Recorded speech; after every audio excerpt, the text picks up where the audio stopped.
যে কোনো হেরে যাওয়ার ভয় কাটিয়ে উঠতে চান? তাহলে আজকের ভিডিওটি আপনার জন্য। তাহলে দেখতে থাকুন আমার চ্যানেল অভিমুখ। ভিডিওটি ভালো লাগলে লাইক ও সাবস্ক্রাইব করতে ভুলবেন না যেন। চলুন তাহলে শুরু করি। কোনো কাজে নামার সময় অত্যধিক সংশয় বা ভীতি নিয়ে নামলে নিজের সর্বোচ্চ প্রচেষ্টা দেওয়া কঠিন হয়ে যেতে পারে। জীবনে যে কোনো কিছু প্রথমবারের মতো করার সময় প্রত্যেকের মধ্যে কিছুটা ভয় কাজ করে। ব্যর্থতার ভয় আমাদেরকে কাজে মনোযোগী করে, সুদৃঢ় পরিকল্পনা ও প্রস্তুতি নিতে উদ্বুদ্ধ করে। তবে কোনো কাজে নামার সময় অত্যধিক সংশয় বা ভীতি নিয়ে নামলে নিজের সর্বোচ্চ প্রচেষ্টা দেওয়া কঠিন হয়ে যেতে পারে।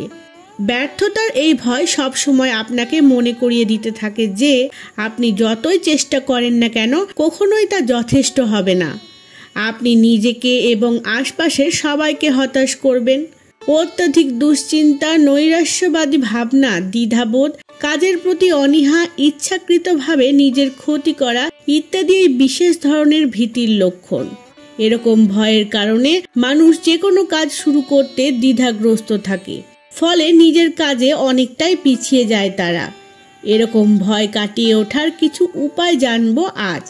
ভয়ের কারণগুলো খোঁজার চেষ্টা করুন। হেরে যাওয়ার ভয় মানুষ কেন পায়?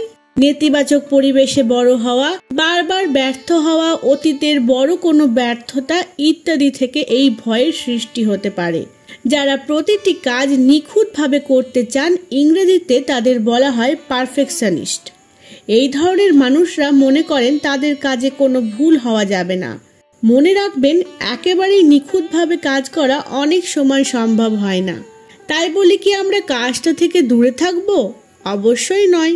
সাহস নিয়ে নিজের সর্বোচ্চ চেষ্টা দিয়ে কাজ শুরু করতে হবে। ভয়ের অন্যান্য কারণগুলো খুঁজে সেগুলোর ওপর কাজ করতে শুরু করুন। ছোট ছোট লক্ষ্য স্থির করুন। অনেক সময় একটি কাজ খুব কঠিন মনে হতে পারে। পুরো কাজটিতে হয়তো আপনি একবারেই সফল হবেন না। এক্ষেত্রে কাজটিকে ছোট ছোট ভাগে ভাগ করে ফেলুন। ধাপে ধাপে কাজটি করলে কাজটি সহজ হয়ে যাবে।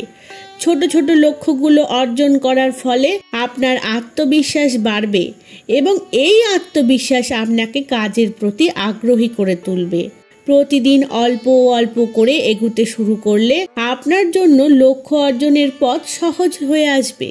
নিজেকে ব্যর্থ হওয়ার সুযোগ দিন। ব্যর্থতা জীবনের একটি অবিচ্ছেদ্য অংশ।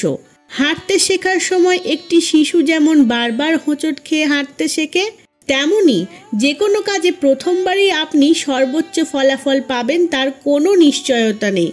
ব্যর্থতাকে শেখার একটি সহজাত প্রক্রিয়ার অংশ মনে করতে হবে। কাজে ভুল হতে পারে, আপনি ব্যর্থ হতে পারেন, তাই বলে কাজটি না করে বসে থাকলে হবে না।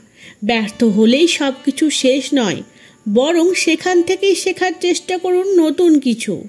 ইতিবাচক চিন্তা করুন। কাজ শুরুর সময় যারা ভয় পান তাদের ভয়ের অন্যতম মূল কারণ নেতিবাচক ভাবনা। যদি আমি সফল না হই, এ ধরনের চিন্তায় কাজ শুরুই করেন না অনেকে। তাই সব সময় ইতিবাচক চিন্তা করুন। এমনকি ব্যর্থতা থেকেও অনেক কিছু শেখার আছে। অপরদিকে নেতিবাচক চিন্তার ফলে আপনার মনোবল দুর্বল হয়ে যাবে, ফলে আপনি সব সময় আপনার কাজকে ভয় পাবেন। বর্তমানকে গুরুত্ব দিন। কোনো কিছু অর্জনের জন্য একনিষ্ঠ এবং নিবিষ্ট মননের প্রচেষ্টা প্রয়োজন। ফলাফল আর সম্ভাবনা নিয়ে অত্যধিক ভয় ভাবনা সেই অর্জনের পথে মূল বাধা হয়ে দাঁড়াতে পারে। কি হলে কি হতে পারত, এ ধরনের চিন্তা আপনাকে পিছিয়ে দেবে। বরং বর্তমানে আপনার হাতে যা আছে সেই কাজে মনোযোগ দিন। প্রত্যাশিত ফল অর্জনের জন্য যা কিছু উপাদান দরকার তা আপনার কাছেই বর্তমান রয়েছে। এই আত্মবিশ্বাসই আপনাকে সাফল্যের খোঁজ এনে দিতে পারে। অন্যের সংগ্রাম ও সাফল্যের গল্প জানুন। জীবনের শ্রেষ্ঠ গল্পগুলো মসৃণ হয় না।